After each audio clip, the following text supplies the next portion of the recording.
Alerte rouge, c'est la mort programmée du parc. C'est par cette phrase que Philippe de Villiers, créateur du Grand Parc, a tenu à interpeller la ministre de la Culture Françoise Nyssen. Ce dernier réagissait à la publication au journal officiel d'un arrêté qui limiterait à 8 par an le nombre de représentations sans rémunération des artistes amateurs. Ce qui mettrait donc, selon lui, directement en péril la cinécénie. Celle-ci sollicite pas moins de 4000 bénévoles pour ses 28 représentations par saison.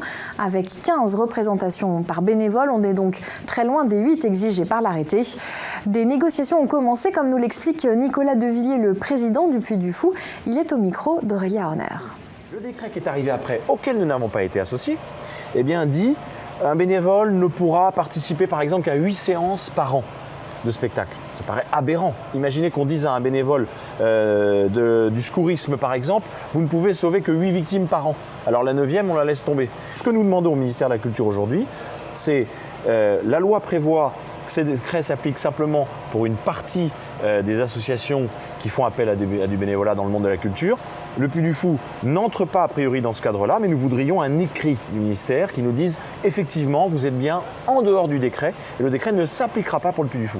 Et dans ce cas-là, eh bien, nous considérerons que le ministère nous a entendus. Et cette problématique du bénévolat a été évoquée ce vendredi matin à l'occasion de la session décentralisée du conseil départemental.